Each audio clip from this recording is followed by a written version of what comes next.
எங்கள் வீட்டுக்காருக்கு ஒரே ஒரு வேட்டி சட்டை எடுக்க தான்ப்பா போனோம். அகமத்துக்கு தான் போனோம். அங்கே பார்த்தீங்கன்னா அவருக்கு மட்டுமா எடுப்போம், நம்மளும் ஒரு சாரீ எடுப்போமேன்னு சொல்லிட்டு சரி நம்ம சாரீ செக்ஷனில் போயிட்டு எல்லா பக்கட்டும் டிசைன்ஸ் எப்படி இருக்குதுன்னு சொல்லி பார்த்தாச்சு. கடையே சுற்றி பார்த்துட்டோம் ஆகமத்தில். பார்த்தா அவ்வளோவா கலெக்ஷன்ஸ் இல்லைப்பா. என்ன தான் இருந்தாலும் நம்ம போத்தீஸ் சாரதாஸ் மாதிரி வந்துடாது. சாரதாஸை விட போத்தீஸ் ரொம்ப நல்லாயிருக்கும். கலெக்ஷன்ஸ் நிறைய இருக்கும். நம்ம வந்து பார்த்து எடுத்துக்கலாம். ஒவ்வொன்றும் ஒரு ஒரு செக்ஷன் வச்சுருப்பாங்க. சரின்னு சொல்லிட்டு சுற்றி பார்த்துட்டு நான் ஒரு நைட்டி எடுத்தேன். நம்ம துணி கடைக்கு வந்தால் சும்மாவாக போவோம், ஏதாச்சும் ஒன்று எடுக்க தான் செய்வோம். சரின்னு சொல்லிட்டு இந்த கடையில் புடவை எடுக்கல, ஒரு நைட்டி எடுத்தாச்சு.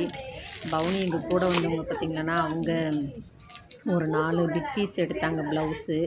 எடுத்து முடிச்சுட்டு சரின்னு சொல்லிவிட்டு கீழே போயாச்சு. கீழே போயிட்டு எங்கள் வீட்டுக்காருக்கு ஒரே ஒரு வேட்டி சட்டை தான் எடுத்தேன்.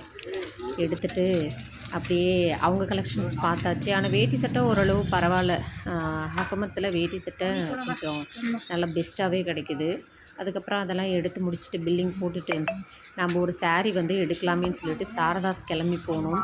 அப்படியே கீழே இறங்கி வந்தால் அகமத் பக்கம் ஐஸ்கிரீம் இருக்குது. எப்போயுமே அந்த கடைக்குன்னு போனாவே ஐஸ்கிரீம் என் பையனுக்கும் வாங்கி கொடுப்பேன். நான் போனால் சரின்னு சொல்லிட்டு நானும் இவங்களும் சேர்ந்து ஐஸ்கிரீம் வாங்கியாச்சு. வாங்கி அப்படியே சாப்பிட்டுட்டே கிளம்பி நடந்தே தான் போனோம். சாப்பிட்டா ஜாலியாக போய் நடந்து போயிட்டு முன்னாடி என்ட்ரன்ஸில் பார்த்திங்கன்னா சாரதாஸில் சூப்பராக வச்சுருந்தாங்க.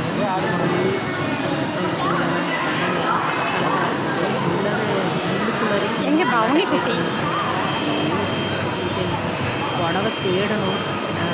ஃபோட்டோ எடுக்கலாம். நினச்ச கலரில் எனக்கு புடவையே கிடைக்கல. லைட்டாக எல்லோ கலந்து தான் இருக்கணும். ஃபுல்லாக எல்லோ வேணாம். கோவில் விசேஷத்துக்காக எங்கள் மாமியார் ஒரு புது புடவை எடுத்துக்கோன்னு சொல்லியாச்சு. கிடைக்கல. சரின்னு சொல்லிட்டு சாரதாஸ் ஆப்போசிட்டில் ஃபைனல் சில்க்ஸ் போயிட்டு